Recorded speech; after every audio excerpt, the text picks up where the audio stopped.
আওয়ামী লীগের শাসন আমলে গুমের শিকার ব্যক্তিদের সম্ভাব্য 4 ধরনের পরিণতি হয়েছিল বলে ধারণা গুম কমিশনের। সেগুলোর ভয়াবহ একটি পরিণতি হল ভুক্তভোগীকে হত্যা।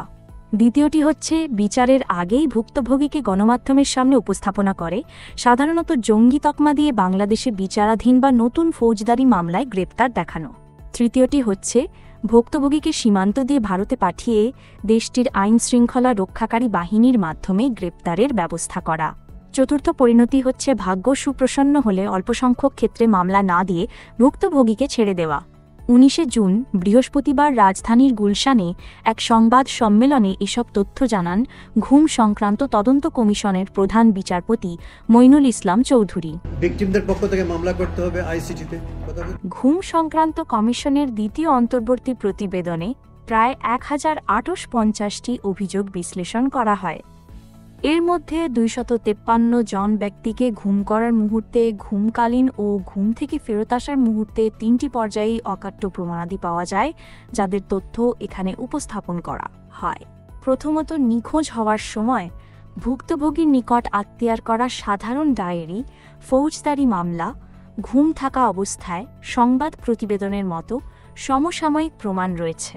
শুধু এই 253 জন সমসাময়িক প্রমাণ দাখিল করতে সক্ষম হয়েছেন, বাকিরা হননি, কারণ তখন এসব ক্ষেত্রে জিডি করতে গেলে তা নেওয়া হতো না।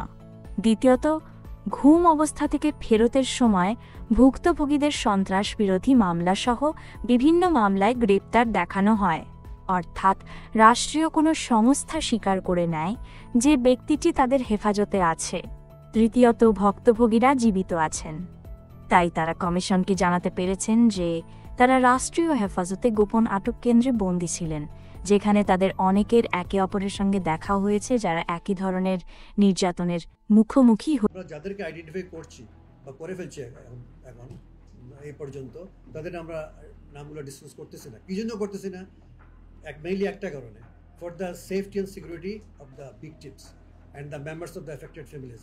আমাদের কাছে তথ্য আছে আপনার এখনও তারা দে আর স্টিল ট্রমেটাইজড, দে আর স্টিল মেন্টালি ডিভাস্টেটেড। কথা বুঝছেন? এখনও যারা পারপিটেটার্স অফ এনফোর্সড ডিসঅ্যাপিয়ারেন্সেস, তারা এখনও ওদেরকে থ্রেট করতেছে, এবং যে থ্রেট করছে আমাদের কাছে অডিও রেকর্ডও আছে। হয়েছিলেন তথ্য বিশ্লেষণে স্পষ্ট হয়ে যে বিগত সরকারের শাসন আমলে গুম প্রাতিষ্ঠানিক রূপে জঙ্গিবাদ বিরোধী অভিযানের ছায়াতলে ইসলামী উগ্রবাদের হুমকিকে ব্যবহার করে রাজনৈতিক ক্ষমতা কেন্দ্রীভূত করা, আন্তর্জাতিক স্বীকৃতি অর্জন ও শাসন দীর্ঘায়িত করার উদ্দেশ্যে পরিচালিত হয়েছে। গুমের অ্যালিগেশন সবচেয়ে বেশি র্যাবের বিরুদ্ধে, এবং র্যাবের যিনি মহাপরিচালক, বর্তমান মহাপরিচালক, কিন্তু একটা পাবলিক স্টেটমেন্ট দিয়েছে যে গুমের সাথে জড়িত ছিল র্যাব, এবং সেখানে আয়নাগর ছিল বা ডিটেনশন সেন্টার্স ছিল। কথা বুঝছেন? এবং উনি ক্ষমাও চেয়েছেন ইন পাবলিক, যদিও উনি দায়ী না ব্যক্তিগতভাবে। talasbiri.com, ঢাকা।